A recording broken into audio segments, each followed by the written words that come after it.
Hey, it's Scott Barratt, and you're here for another episode of The Burning Truth. And I'm here again this week with the one and only, mainly because I don't think we could handle the two of him. It's Matt Burns, everybody. Who can handle two of me? Well, who could handle two of you? Yeah, I'm struggling to handle one. Matt, how are you? Okay. I'm all good. I will say a bit achy from the epic weekend. I'm currently trying to get through or survive. Yeah, so we talked about this last weekend, and we were both really excited for a weekend full of wrestling. And it turns out that only one of us ended up having a weekend full of wrestling. So I suppose the background is, last week my car went in for repair, and it's going to be there for about 2.5 weeks, right? And 2 days into walking to and from work, I tripped over, twisted my ankle, and then spent the rest of the week sat in my kitchen working because I couldn't get to work. So I can't walk hardly. I'm hobbling around, and therefore I missed Friday and Saturday's wrestling. And you know what? You even just beat me to it. Then I was just about to do the classic. So Scott, how are you? Yeah, so we missed I missed Friday night at United Wrestling Live in Stoke. I know you were there, Matt Burns. Good night, yeah. Yeah, I will say. I think my lower back is still feeling the repercussions of a leather belt. Yeah, I bet. And I hear that the roof came absolutely unglued when Xander Zulu ended the night by winning the United Wrestling World Championship. Yeah, and spirit is taken out of any unnecessary individuals being involved in a match. He got the win, and unfortunately, DDV ended up having to scurry off with any of his cohorts. Yeah, absolutely. And then Saturday night, I missed a 30-plus man Royal Rumble, Matt Burns, for UKWA and crew. Oh, yeah. 31. 31. 31. And what makes it so weird is I'm just there just going, right, when's my number ready to go up? And all of a sudden, I just heard music. And here it comes, Matt. What? Oh, and out you went. Running through the curtain, quick high fives, slide in, face to face with the UKWA Tag Team Champions, Charles Kelsey and AJ. Oh dear. Gave a good fight. Yeah, tried your best, did you, mate? Yeah. Oh no, I got quite a bit, but then I just remember someone ducking a clothesline. I got spun around, saw a roundhouse kick, and all black. Oh dear, all black. All black, out cold. Yeah, so I'm glad they were two good nights. I suppose what we should do probably is give some details. So if you're interested in United Wrestling Live in Stoke-on-Trent, the website for that is stokeontrenwrestling.co.uk. And for UKWA, Matt Burns? It's UKWrestlingAlliance.com. There you go. So all the details are on their websites / Facebooks, Instagrams, Twitters. They've got all that sort of jazz. But yeah, if you're into local wrestling, give them a follow. Absolutely two amazing promotions in our local area of the Midlands. What else is going on with you, Matt Burns? Anything else going on other than the soreness? Oh, other than the aches, the pains, and everything, just trying to, all while doing all that, right? Try and get rid of colds and flus.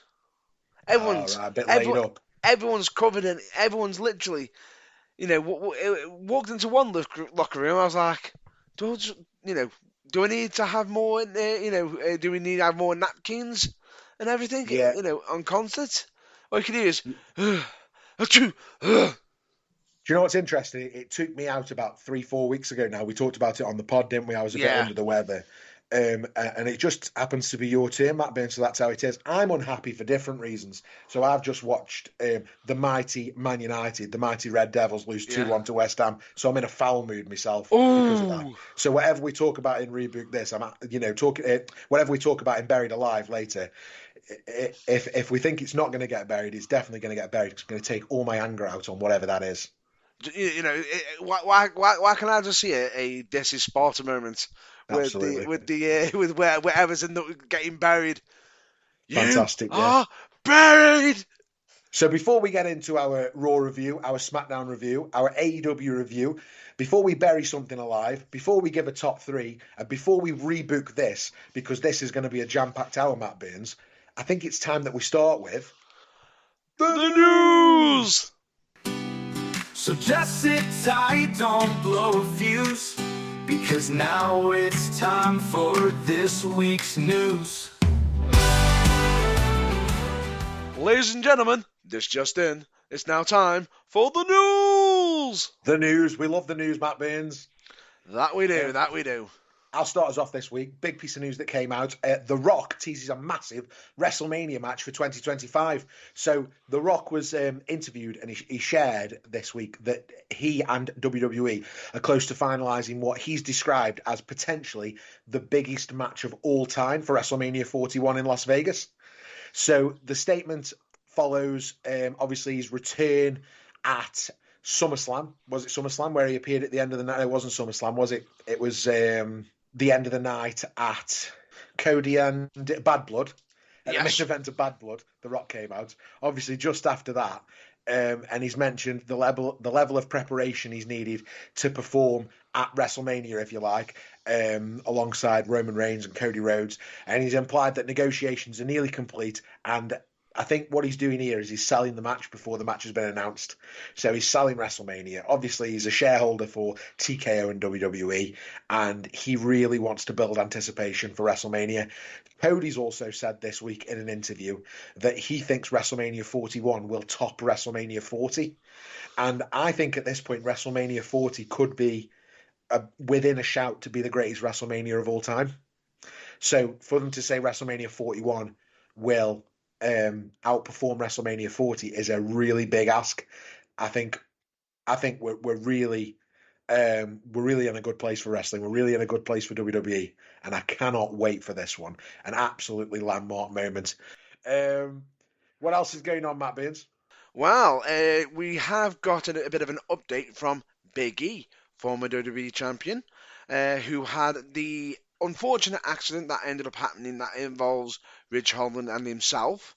Now, straight away, Big E has provided hopeful updates on his ongoing recovery from a severe neck injury suffered in 2022.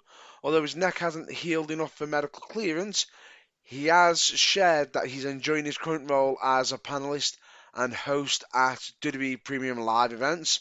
Big E remains optimistic, hoping for a potential return to the ring within the next year, which straight away there, that to me is big news.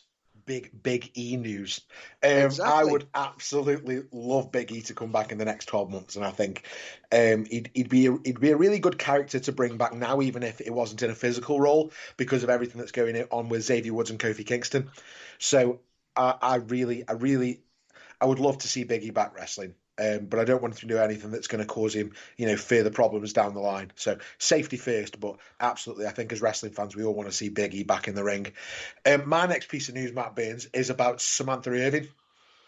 Ooh. We were all shocked and really saddened this week. Samantha Irvin, known for her work as the Raw ring announcer and major pay-per-view ring announcer for the majority. Think about some of the biggest moments of the last few years. Cody Rhodes winning the WWE title. She was the one whose voice was breaking, announcing him.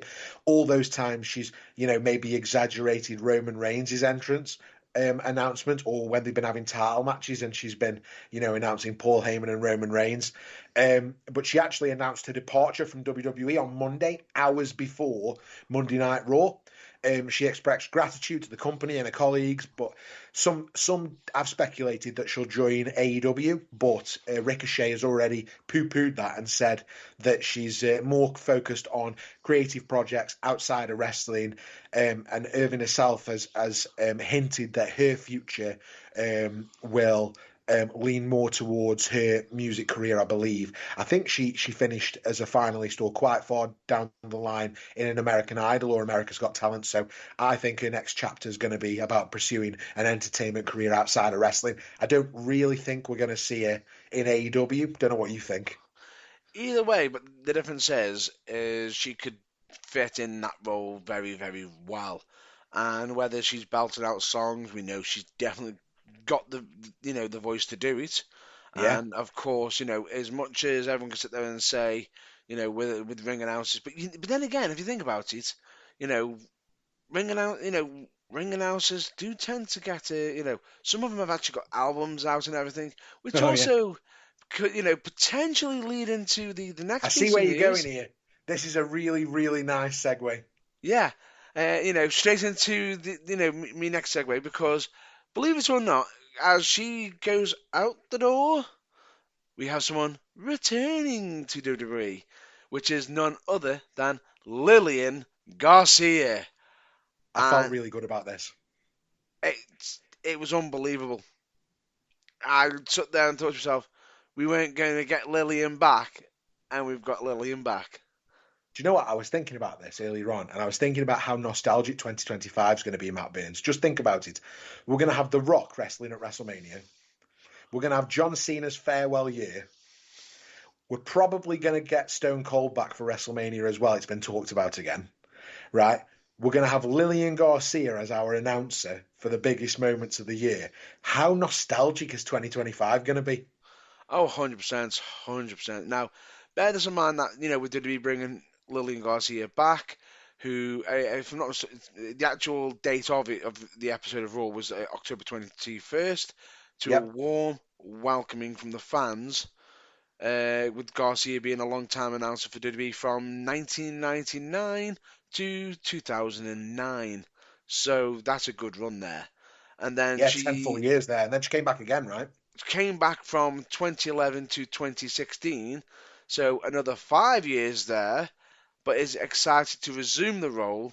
She has thanked the fans for the support that they provided, calling WWE her home and extending her best wishes to Samantha in regards to her praising of her talent and artistry. Oh, yeah. I think Lillian Beach, she's a class act, right? I love this. Absolutely love it. Samantha Irvin was very, very good. Yeah. Lillian Garcia is, for me, she tops the thing for me. I Top tier. believe she is the best ring announcer WWE have had. And I think she tops the thing. Genuinely, Tony Chimmel, nowhere to be seen. I think, and one day I will do for you my Tony Chimmel Edge Rated R Superstar impression. But for me, Lillian Garcia is the number one ring announcer ever in WWE. So to have her back is like, it's like having the Undertaker back. That's what it is. It's fantastic. Shall we do a review of this week's wrestling? Please go ahead. Should we start with Monday Night Raw? Yeah, go with Monday Night Raw. Okay, so let's do Monday Night Raw. So Monday Night Raw this week opened with a brawl. Seth Rollins and Bronson Reed, as you would expect. It was a backstage altercation.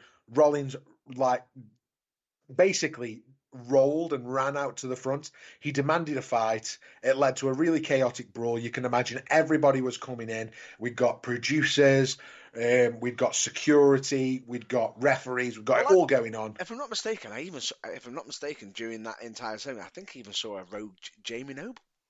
Yeah. And funnily enough, one of Seth Rollins' ex lackeys. Yeah, remember when it was Jamie Noble and Joey Matthews? Yeah, like what? And that whole chaotic brawl, it ended when Reed attempted to tsunami Rollins through the announce table, but Rollins dodged him just in time. Reed crashed through, security intervened, ended the madness. But I think it's safe to say that we're going to get this match sooner rather than later. Yes, because I believe it was actually announced. Yeah. Was it? Yeah, it was. I believe, a certain individual said, "Let's make it official." And is that at Crown Jewel or at Crown Jewel? So at Crown Jewel, that's what we're going to get. We're going to get Seth freaking Rollins versus Bronson Reed. Thanks, Matt Burns. Next, we had the World Tag Team Championship number one contenders tournament, and in this bracket of the tournament, we've got the New Day versus the Authors of Pain. Now, the New Day actually got through this after R-Truth interfered and distracted The Miz, who was randomly at ringside. So the New Day got away with it, and then the segment was sort of taken over then by the Final Testament, who came out, and then the Wyatt Six, who came out to take out the Final Testament. New Day capitalized on all that chaos. They secured the win to move forward in the tournament. But then again, this week it was Xavier Woods who didn't want to help, Kofi Kingston who wanted to help. Just continued that beat in the story, didn't they? Which was nice. Yeah. We did then get the Judgment Day women Liv Morgan and Raquel Rodriguez versus Damage Control, Io Sky and Kairi Sane. Second time I'd seen them this week because I also saw them in NXT.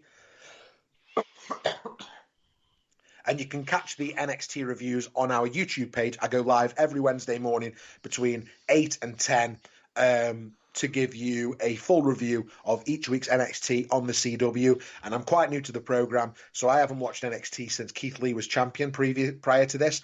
And over the last 5 weeks, we've been reviewing NXT, seeing where the stories are going, seeing where the characters are going. And do you know what? It's been brilliant. And this week, we had Io Sky and Kairi Sane. But Monday Night Raw, they wrestled Liv Morgan and Raquel Rodriguez to a no contest. And that's because, while we're talking about NXT, Lash Legend and Jakari Jackson interfered in the match, causing a no contest. They are two from NXT. They then brawled with Damage Control, and following the chaos, Rhea Ripley appeared, launched an attack on Liv Morgan and Raquel, nearly hitting Dominic Mysterio before Morgan intervened to rescue him. And this sort of leads to what is potentially what I'm being led to believe from my online sources is that further down the road, we may get a Dominic Mysterio, Rhea Ripley intergender match, which is now really being pushed for in WWE Creative. Yeah. And I think, in the back of my mind, Dominic Mysterio is clever enough to know exactly what he needs to do in that match, which has taken absolute squashing from Rhea Ripley. Yeah.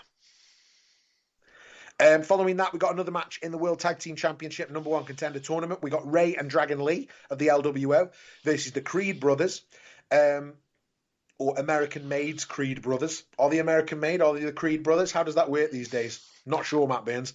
I believe they are the Creed brothers of American Made. Yeah, let's just complicate it. You know, if you confuse them, you lose them. That's what they say. So another intense tournament match there. Zelina Vega's interference, targeting Chad Gable, helped the LWO secure the victory with a 619 and a frog splash combo. But now you can see where that's going. We're going to get Ray and Dragon Lee versus the New Day, potentially, which I think is going to be the culmination of what's going on with Xavier Woods. I really think that might be the getting to the real meat of that story. We had a backstage segment and crown jewel build-up. So Adam Pearce set a challenge for Dominic Mysterio to earn a title shot against Gunter if he could defeat a former world champion next week. And then later, Damian Priest confronted Gunter, indicating that he aimed to challenge for the title. So while Gunter accepted Cody Rhodes' invitation to appear on SmackDown for a face-off, we've still got challengers on Raw lining up for Gunter's championship. I wonder if that match will be Dominic versus Damian Priest next week, or whether that might be something different, or whether Dominic will be wrestling somebody else and Damian will get a title shot down the road in a different capacity. I don't know. But I mean, if it's Dominic versus Damian Priest next week, I'm here for it. Do you know what I mean? Yep. Absolutely here for it. And then the main event on Monday Night Raw was an absolute riot, right? If you want to watch a match from this week's Raw, watch this one. The main event was the Intercontinental Championship match. Jey Uso, the champion, defending against Bron Breakker. And the rematch was superb. Bron Breakker reclaimed the Intercontinental Championship from Jey Uso after the Bloodline members Solo, Jacob Fatu, Tama Tonga and Tonga Loa interfered, which added layers of drama and distraction and story. And despite Jay's really strong efforts, Breakker capitalised on the chaos. He hit the super spear, and I love that they call it the super spear. I know it's corny and a bit cringe, but I love it. He hits the super spear, and he secured the Intercontinental title for a second time. And why was this really good, Matt Burns? Why? Simply because it's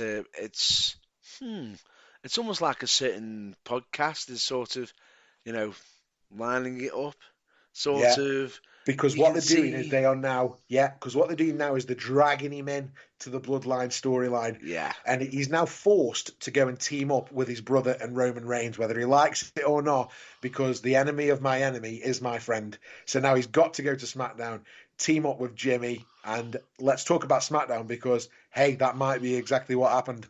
So SmackDown this week opened with Randy Orton and Triple H randomly, right? So last week Randy Orton wanted a match with Kevin Owens and Nick Aldis said no, it's not coming from me, it's coming from higher up.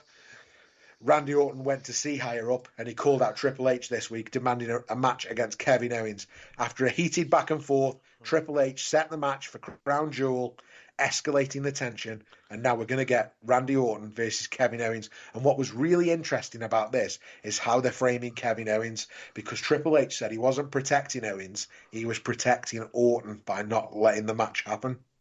Oh. So, they're really making Owens sound like a beast currently. And they will do, because apparently his contract's going to run out at the end of the year. And I imagine they want him to stay, because why wouldn't you? Next, we got the 7th match of the Best in 7 series between Carmelo and Andrade. So I say every week that this is the match of the week, right? And again, it was absolutely brilliant this week. It's another absolute banger. Carmelo Hayes and Andrade can fight forever for me, right? It's phenomenal. This week was a little bit different because LA Knight was the special guest referee. Yeah, I said LA Knight was the special guest referee. Yeah. There you go. And his interference actually led to a chaotic no contest finish. So, does that result in a triple threat match for the US title? Wow. Yes, it does, because that's the match that's been made. So at Crown Jewel now, we're going to get LA Knight versus Andrade versus Carmelo Hayes in a 3-way, which is exactly what we wanted from the start. But we've had 7 really good matches between the two of them on the road here. And I think it's done loads for both of their careers. I think Carmelo and Andrade, this match has probably saved at least one of them from being released in the next 12 to 18 months.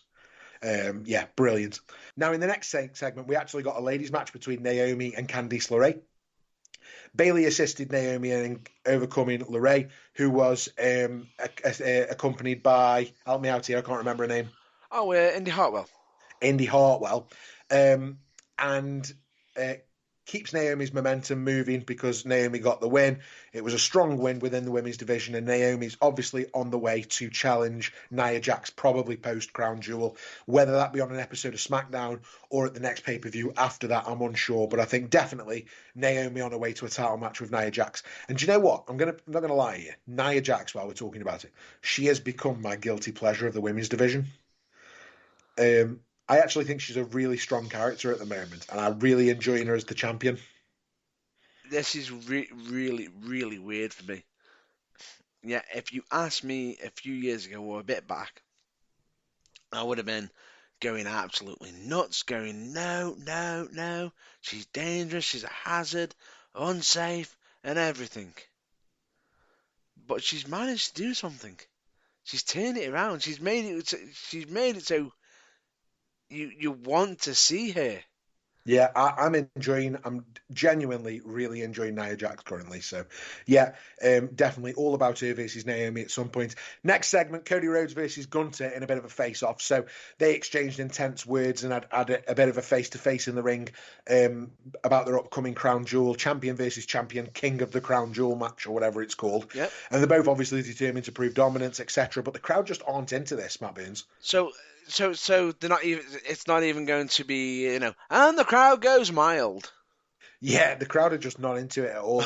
It's because they see through it and they know it's for Saudi Arabia as opposed to for the fans. But I'm still quite excited to see Cody versus Gunther.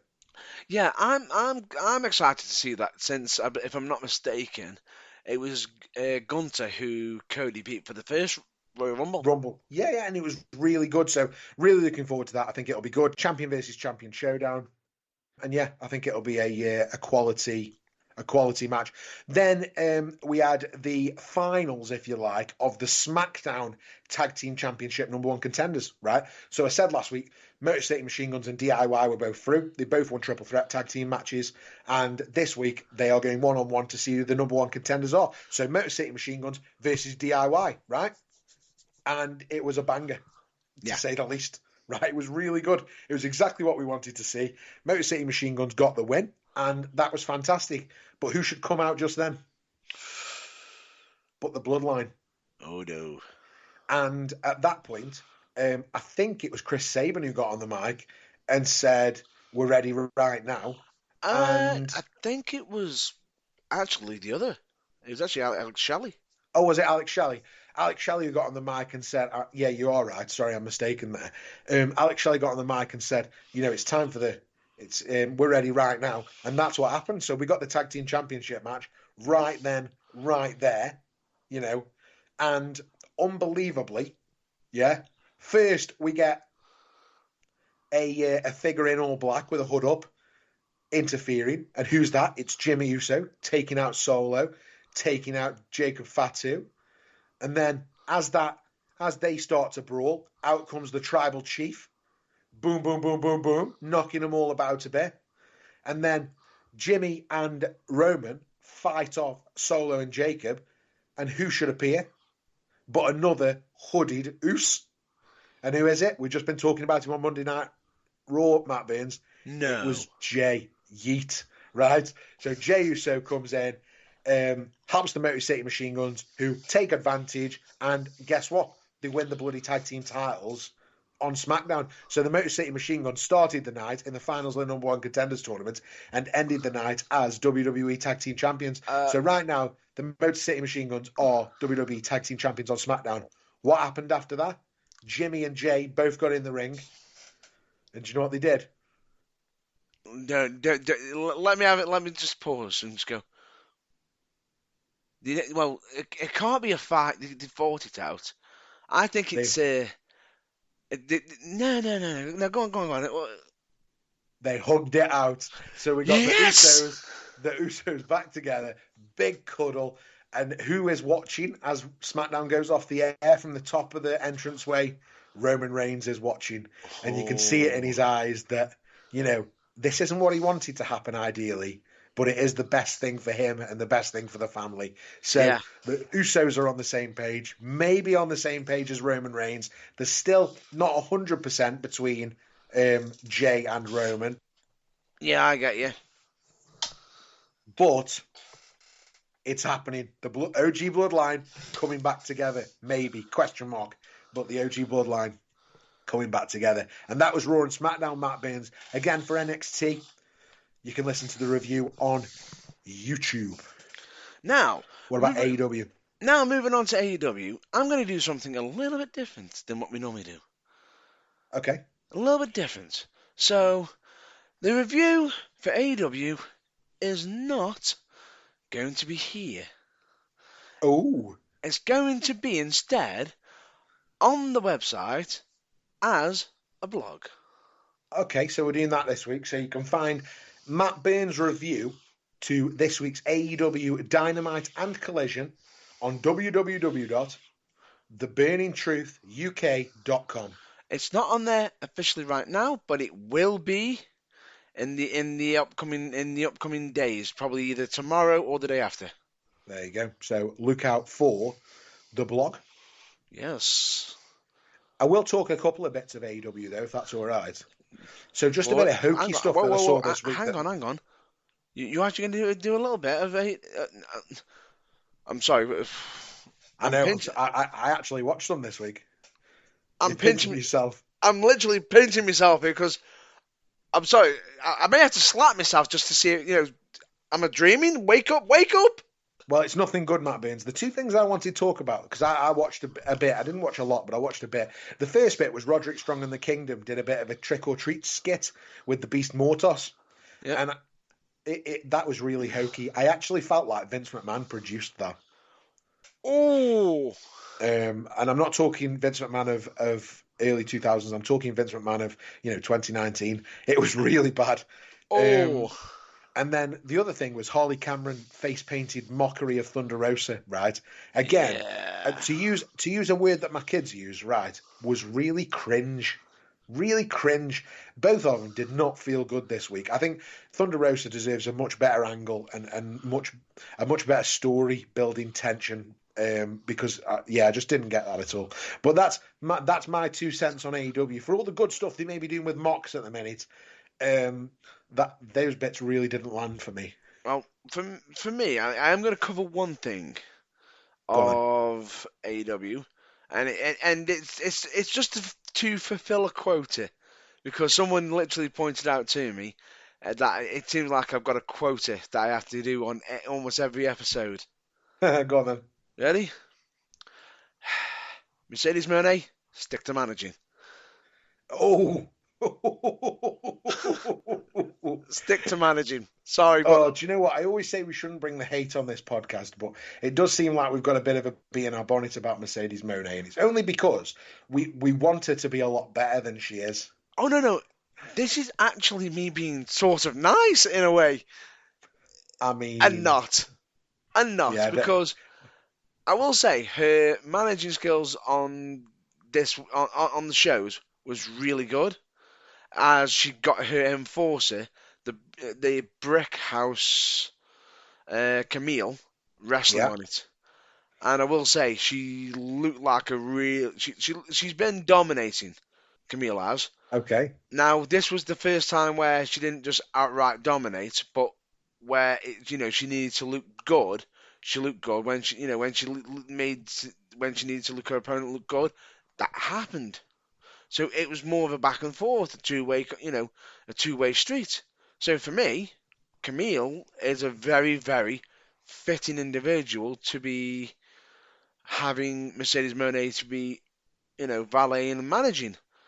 It just seems like we've had it more the other way around, with Camille just being right. the bodyguard and everything. But I feel as though there's more weight behind Camille because she's literally destroying her opponents left, right, and centre, and being undefeated. Okay, well, if that's all we've got for AEW, Yeah.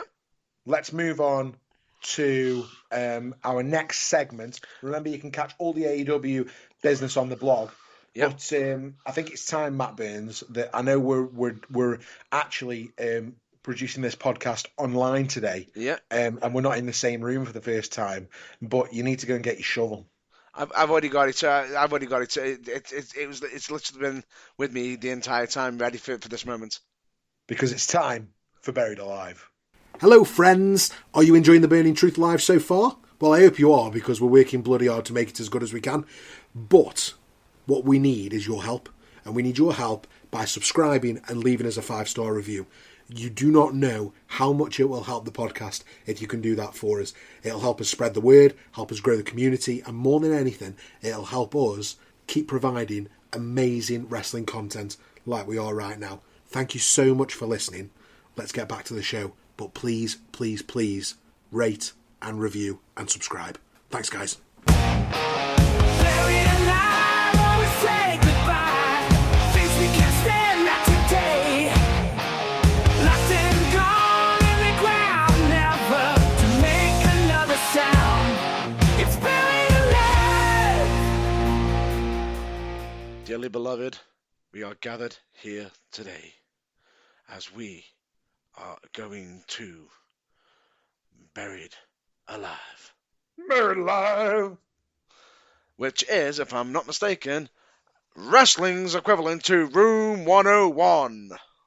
Yeah, this is our equivalent to Room 101, and basically what we do is we take a suggestion from our audience for a storyline, angle, or just something generally terrible in wrestling, and we decide whether we should bury it alive for all time, never to see the light of day again. And this week we have, I was actually given in person, Matt Burns, I was actually given in person something that was asked if we could bury it alive this week. And what came up was, so I don't know if you remember this, there was a little angle in WCW called the NWO. Are you familiar with the NWO? Yeah, I am familiar with this. Are you on about the end or the beginning? So the NWO started when one Scott Hall and one Kevin Nash, or Razor Ramon and Diesel, came over from the WWF. And what did WWE do on the other end, or the WWF at the time? They decided that they could just recast those characters. And what we're going to talk about today is the recasting of those characters. We are going to talk about whether we should bury alive fake Diesel and fake Razor. What do you think about that? Which side are you on? I think we're both, hopefully, on the side of burying this thing because it's terrible. No. I'm on the side of burying this because I think it's terrible. I am going to attempt to defend it to it. Oh, no, not happening. Not happening. And let's just talk about why it was so bad, right? So it was obviously a failed attempt to replace iconic characters. Diesel and Razor Ramon were hugely popular in the WWF before they left for WCW. So trying to replace them with new actors, if you like, new actors is the wrong word, but new talent in those roles, fans were always going to see through it immediately. So I think it lacked authenticity, and I think as fans we felt insulted by it. Yeah. You can't just recast wrestlers like you can recast somebody on a TV show. Yeah. It's not the same. And although it is a TV show, Yep. it's not the same because we become invested in the characters as individuals, don't we? That's why when characters jump ship, like Scott Hall and Diesel did, Yeah. Scott Hall and Kevin Nash, that's why so many people jumped over to the other channel to see what they were doing over there, because we become invested in the individual, don't we? Not the character, if you like. I also think it confused fans. So, Yeah. It didn't do anything to help them. All it did was push them towards going to check out what the outsiders were doing in WCW.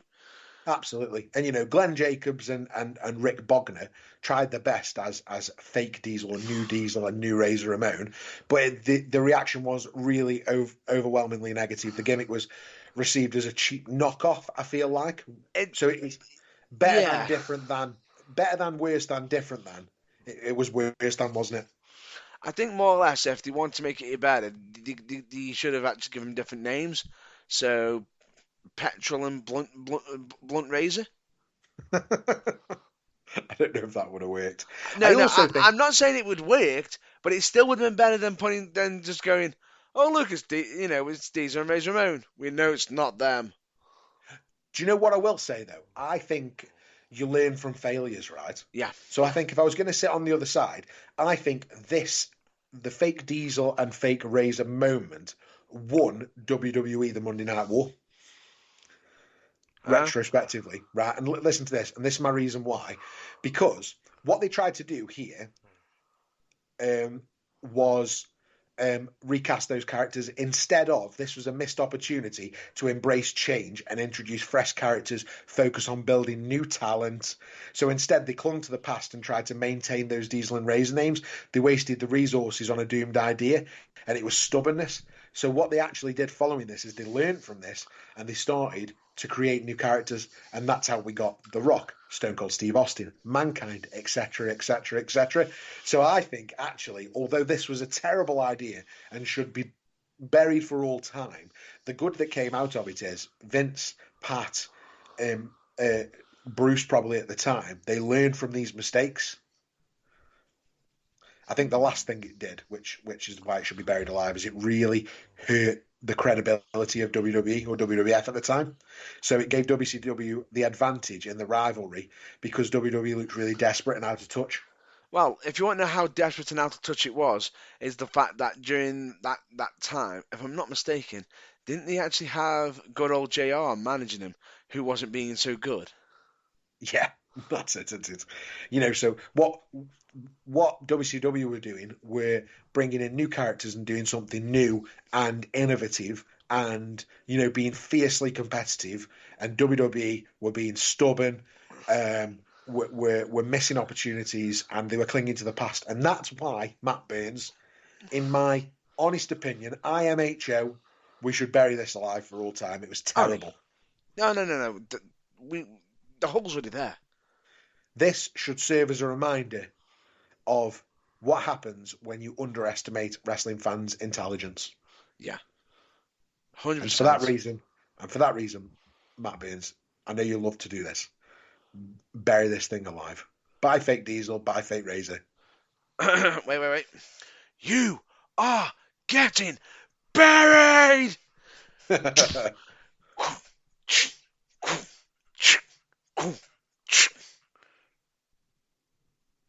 Sounds like not really deep enough.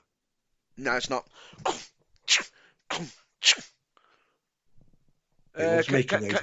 Can you just back that cement truck up now? And that, guys, was Buried Alive. Let's move on to our next segment, Matt Burns. It's time to do The top three. Do the top three. Do the top three. Do you love NXT? Yeah. Do you hate that we don't talk about it on the podcast? Hell yeah, what's up with that? Well, you can catch all the NXT action live on our YouTube streams every week if you subscribe at The Burning Truth 251 on YouTube and listen to me, Scott, and I'm talking all things NXT every week on a Wednesday. See you there.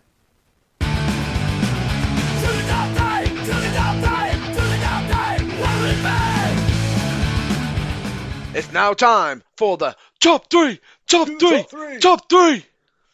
Love this, Matt Burns. Love this. Of course. But for this week, because we keep going back and forth with each other, We do. giving asking each other what our top three be it something positive, negative, or there's no in between. And we got a really good one last week, Matt Burns. You gave us a really good one, which was your top three wrestling ring announcers. Oh, no, Yes. commentators. No, it was commentators, but we kept it to. I kept it on that one just to the play-by-play. Yeah. And I left out the colour commentators just for that because if you remember, I even said, we'd go back to it eventually to do it. Yeah, we'll go back to colour. Wait. Is it now time for the colour? No, it ain't. It ain't time for it. We've got to save that for another week. But anyway. Well, I was going to get to do the colour. No. You got more of an interesting one for us. Okay.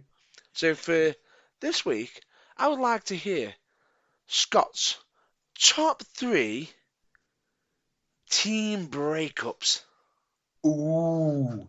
Okay. Right, a couple spring to mind straight away. In fact, all three spring to mind, actually. I think I've got this, Matt Burns. Ooh. Okay. So, childhood friends turned tag team icons. One of my favourite tag teams of all time, Edge and Christian, are my number three. So, they absolutely defined a tag team scene in, the early 2000s when, athleticism, charisma, and they became maybe 7-time tag team champions in the WWF at the time. I believe this was during the Totally Reeks of Awesome era. Yeah, we're talking Edge and Christian, right? They are one of my favourite tag teams of all time. And if we're talking about heartbreaking team breakups, right, this is one. So you've got to think about the key moments, right? So we got WrestleMania 17, securing that legendary victory in TLC 2. In fact, I think they won both WrestleMania matches, WrestleMania 2000 and WrestleMania 17, the ladder match at 2000 and then the TLC match at 17 against the Hardy Boys and the Dudley Boys. Some of the most memorable matches and moments, considering they came from the Brood, as vampires initially. They did really well. And some of the stuff that Brian Gewirtz wrote for him over this time and Kurt Angle was absolutely phenomenal. But what really started to kick this in is Edge's King of the Ring win, and a really pivotal achievement, as obviously Edge was going to break out as a solo star. So there was always going to be one of these two that did really well, and it was always going to be Edge. And what that did is it sparked Christian's jealousy. And what we got as Edge became a babyface emerging star, Christian became a really underrated heel. Weasley heel in this role. Oh. He started to feel jealous, and he felt sidelined by Edge's career. And as his envy grew, it ultimately led him to betray Edge in a shocking turn that we hadn't all anticipated really beforehand. I thought Edge and Christian were for life. Yeah. So the breakup obviously culminated when Christian attacked Edge with the King of the Ring trophy and broke it to pieces.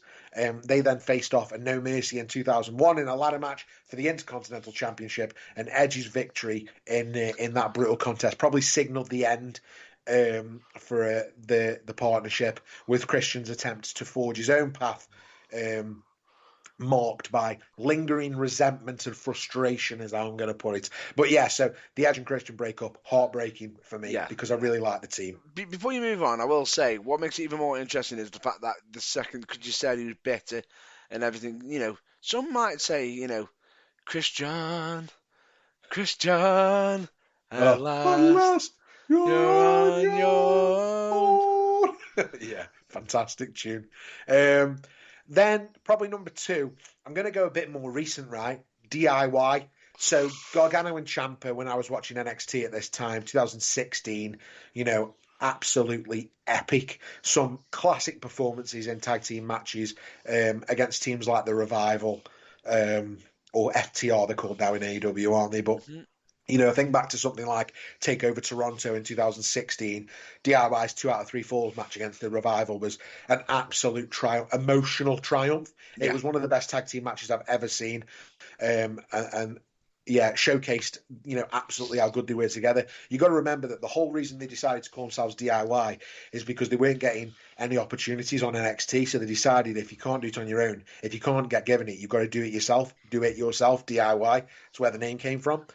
And then in Chicago, TakeOver Chicago 2017, an absolute devastating loss against the Authors of Pain. Ciampa shocked everyone by betraying Gargano. He attacked him, threw him into the stage display.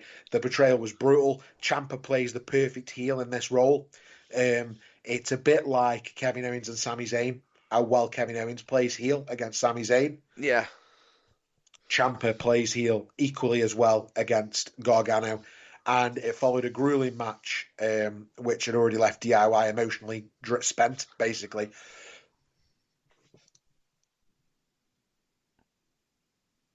And then I suppose the feud became one of the most intense in NXT history. Each encounter dig deeper into that shared past. There was matches like an unsanctioned match at TakeOver New Orleans, last man standing match at TakeOver Brooklyn, might have been the 4th one, I think. And that really cemented the rivalry as one of the best and most emotional in NXT history. But that heartbreaking turn of Ciampa on Gargano meant that the rivalry stayed just as hot, even when Ciampa was injured for over, 6 months. Really kept it alive. And that's why it's my number 2. So number 3, Edge and Christian. Number 2, DIY. And number 1, how could it not be the most heartbreaking team breakup, Matt Burns? It's the Shield. Ooh. Right, it's the Shield.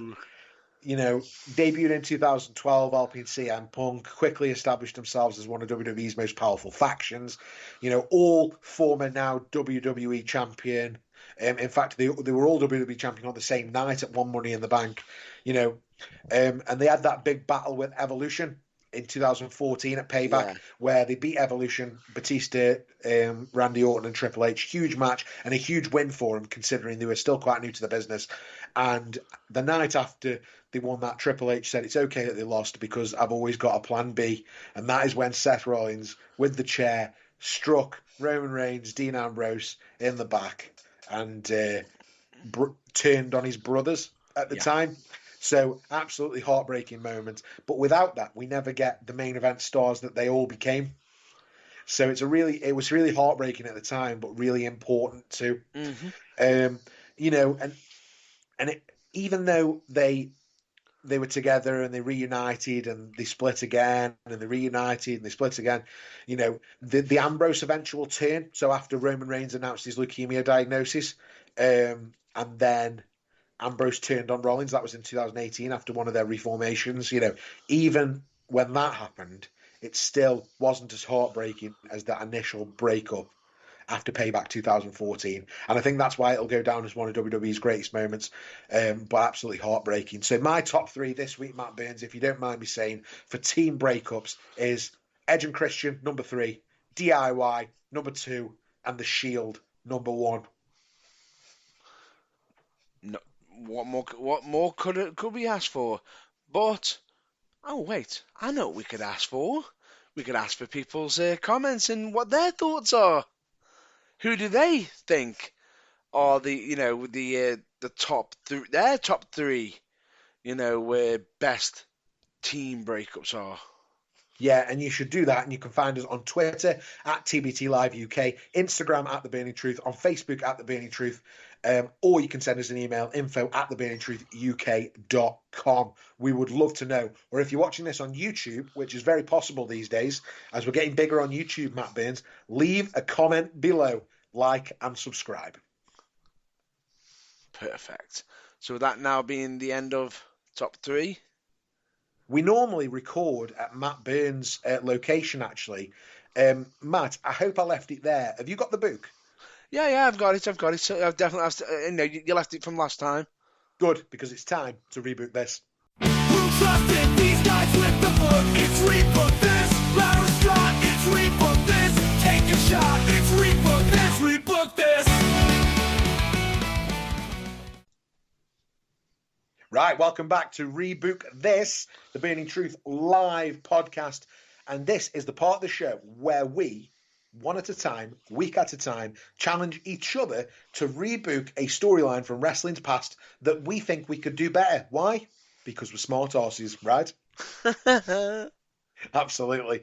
And this week, Matt Burns, it's my turn to challenge you to a rebook. And again, I gave you some advance notice on this, didn't I? Yep. Because I wanted you to do it as much justice as possible. And the reason I did that is because this is something I followed when I was watching AEW.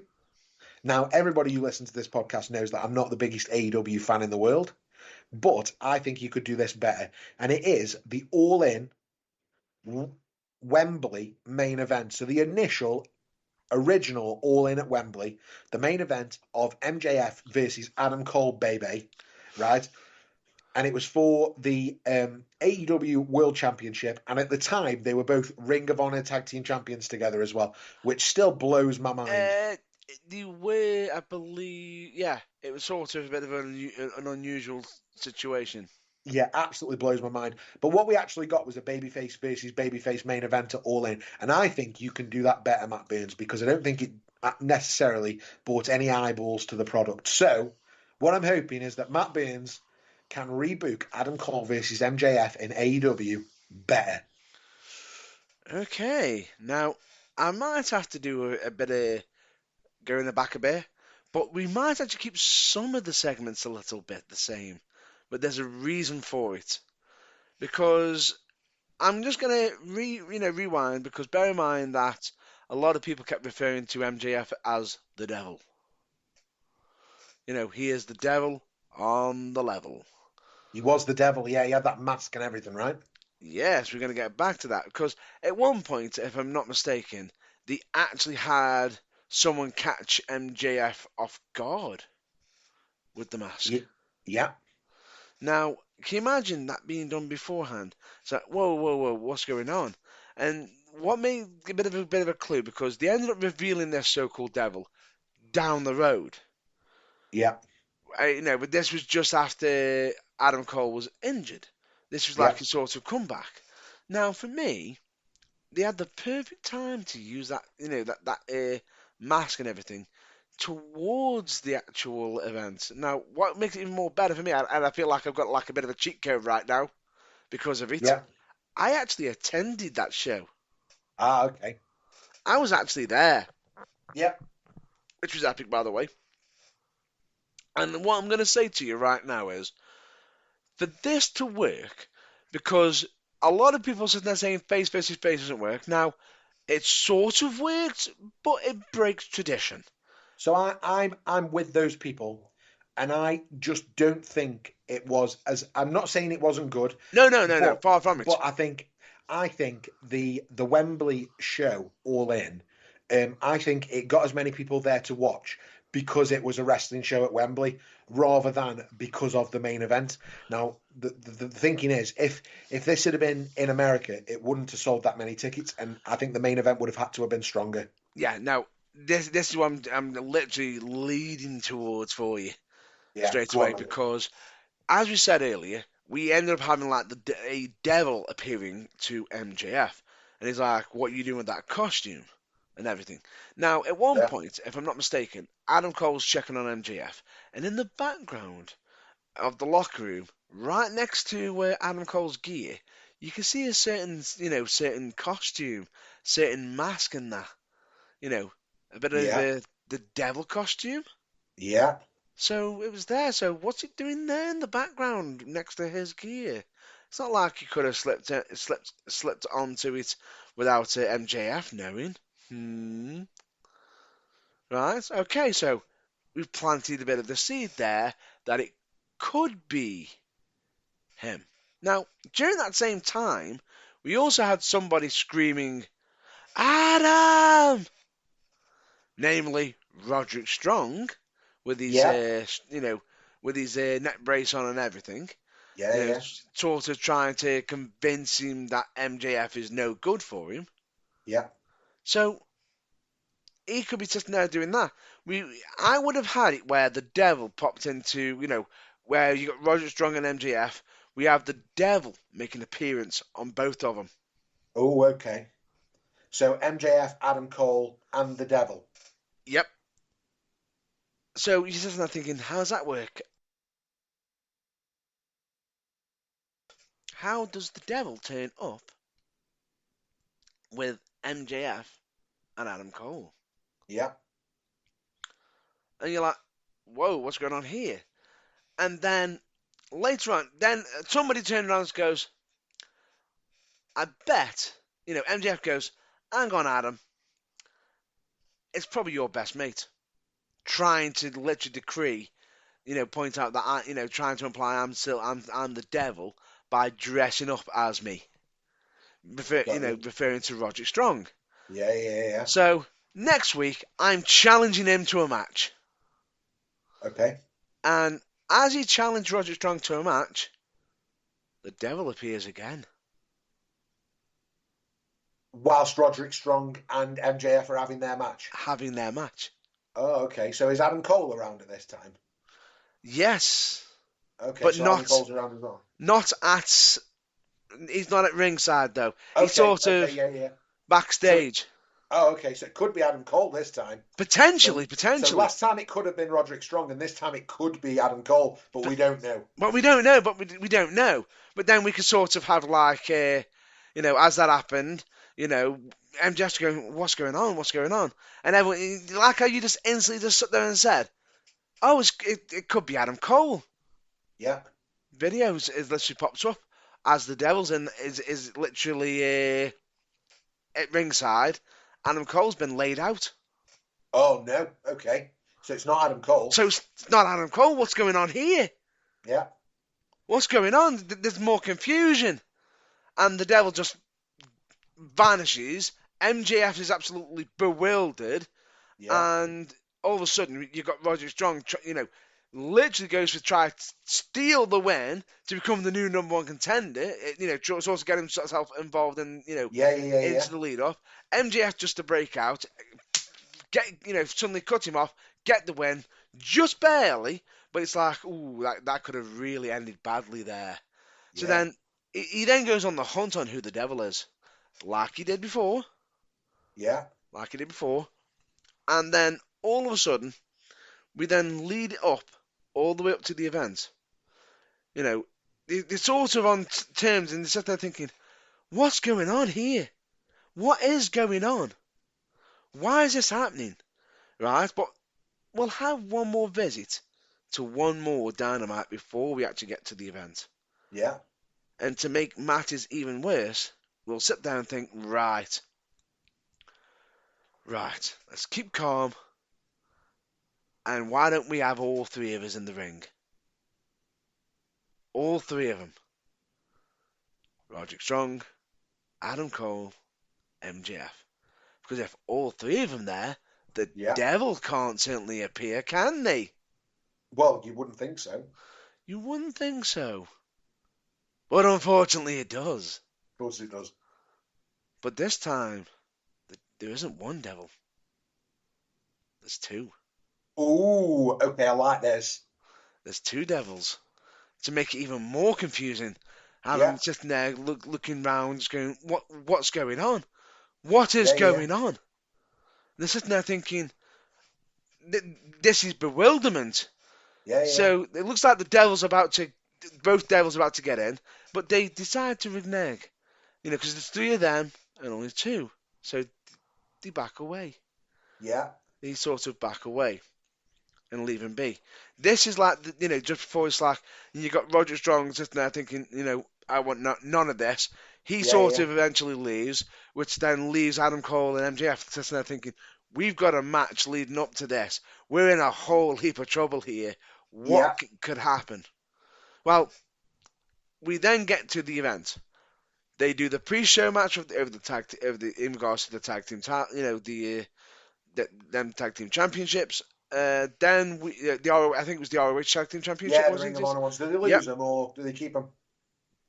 Can't remember off the top of my head, but Okay. we're not. Listen, just for the time being, we're focusing on the main match Okay. right now, which is Adam Cole versus MJF. It goes back and forth as usual, like how it did in the match itself. But then we have the music playing of a mysterious figure of the devil, sort of making an entrance. Yeah. Comes down, the devil's sitting there on the ramp, and I was like, "Why are you here?" For the second devil to appear from another area, and then a third devil to appear. So now it's 3 devils. Yeah.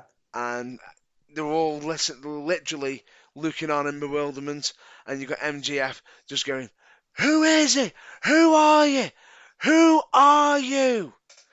Just as you think they're about to leave, one of the devils unmasks to reveal Roderick Strong. Oh, okay. So it is Roderick Strong. So it is Roderick Strong, but hang on. Who are the other devils? Who are the other devils? Well, if I'm not mistaken, can you remember the 2 friends that they had? Bobby Fish, Kyle O'Reilly. No, that were, I believe, if I'm not mistaken, the Kingdom. Oh, okay. Right, yeah. So who were they? Remind me. The Kingdom, if I'm not mistaken, were Matt Taven and Mike Bennett. Oh, okay. Yeah. Because they were solely linked to Roger Strong and Thingy. And just as the all reveals, like, what? You slapped your Joker, you got MJF, but then just before, as they're leaving, the light goes out to then come back on. Yeah. To see Adam Cole with the mask of a 4th devil. Oh, in the ring. In the ring, nails MJF to literally capitalize and steal the championship. Oh, love that. So you get the turn in the match. So you would have done face versus face and turned him in the match. In the match. Oh, I love that. I absolutely love that. I wasn't sure if I was going to like it when you were talking through it. I thought, if he turns at the start of the pay-per-view, that's rubbish because you're not necessarily giving it any more build-up.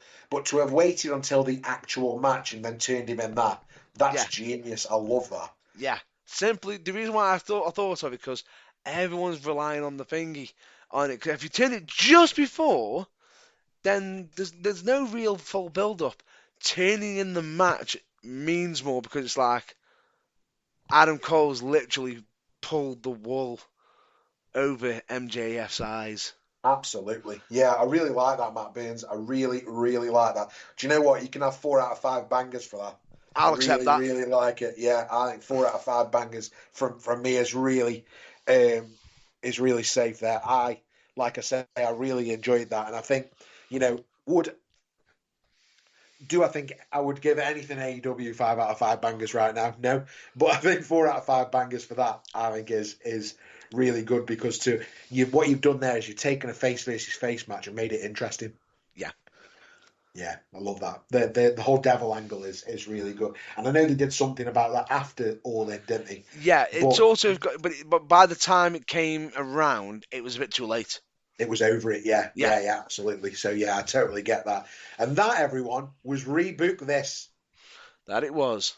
Well, that's a wrap for this week's episode of The Burning Truth Live. Thanks so much for joining us today, and we genuinely really do hope that you have had as much fun listening as we have had recording. Yeah, and if you want to keep the conversation going, you can find us on Twitter at TBT Live UK, Instagram at The Burning Truth, and on Facebook at The Burning Truth. You can listen to all our episodes and our NXT live reactions on our YouTube. That's at The Burning Truth 251. If you've got any questions or ideas, you can drop us an email at info@theburningtruthuk.com. Don't forget to like, subscribe, and leave us that 5-star review. It really helps spread the word. and it's cracking for the algorithm. Don't forget to check out our website, theburningtruthuk.com, for more updates and blogs. And the blogs, yeah, of course. And, of course, until next time, stay positive, keep enjoying the wrestling, and we will catch you on the next episode of The Burning Truth Live! Excelsior. Psst, it's Scott. Did you rate and review the podcast yet? Cheers.